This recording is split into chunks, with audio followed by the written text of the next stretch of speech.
In this video, we want to see how many ternary sequences. So a ternary sequence is a sequence that uses only the digits 0, 1, and 2 of length 10 contain no pair of consecutive digits that are the same.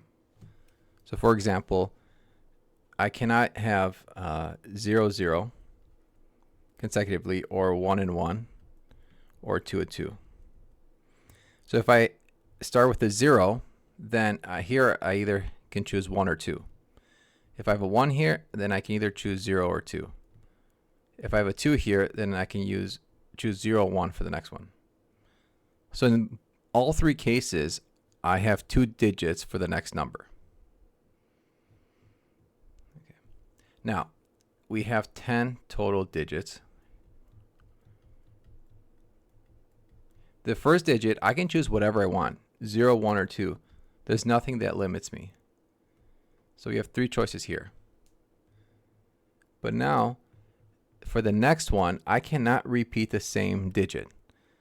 So I cannot repeat whatever I have in the first spot. So that means there's 2 digits left that I can choose.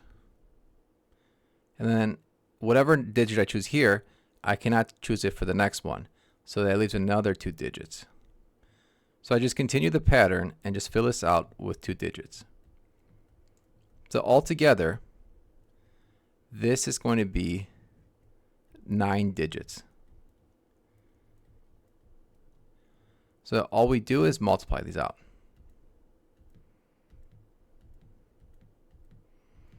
And so that's what we get down here as 3 times 2 to the 9th, since there's 9 2's.